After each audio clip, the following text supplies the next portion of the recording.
അമ്പലത്തിൽ ദർശനം കഴിഞ്ഞിട്ട് ഞങ്ങൾ ഇനി ചെറുകര അമ്പലത്തിലോട്ട് കയറുന്നത്. അതിനുശേഷം നമ്മുടെ ഏറ്റവും പ്രധാനപ്പെട്ട ക്ഷേത്രമായ കരുവാത്രയിലേക്ക് പോവുകയാണ്. കരുവാത്ര അമ്പലവും അവിടുത്തെ കാര്യങ്ങളൊക്കെ ഇന്നത്തെ നമ്മുടെ വീഡിയോയിൽ കാണിക്കുന്നത്. കർക്കിടമാവല്ലേ, കുട്ടനാട്ടിൽ തന്നെ ഏറ്റവും ഫേമസ് ആയ ഒരു അമ്പലമാണ് കരുവാത്ര അമ്പലം.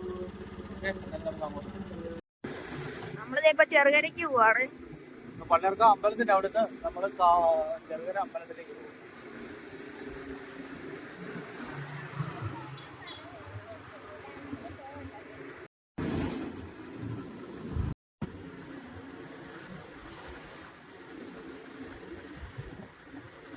ഇവിടെ നിന്ന് ഒരു 3-4 കിലോമീറ്റർ ഓടണം. കൈനടിയിലാണ് കരുവാത്ര ക്ഷേത്രം സ്ഥിതി ചെയ്യുന്നത്.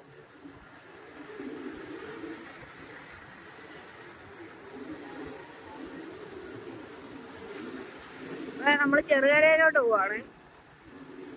ചെറുകര മഹാദേവ ക്ഷേത്രത്തിലേക്ക് നമ്മൾ പൊക്കൊണ്ടിരിക്കുകയാണ്. അതിനുശേഷമാണ് കരുവാത്ര അമ്പലം.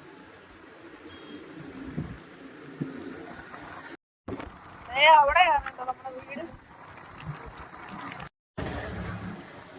നമ്മുടെ അന്നപൂർണേശ്വരി ക്ഷേത്രത്തെ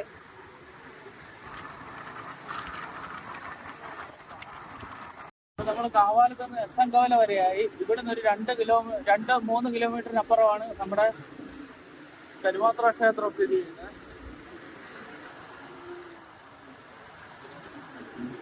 ചെറുകര അമ്പലമേ. നമ്മള് കരിമാത്ര അമ്പലത്തിലോട്ട് പോവാണേ.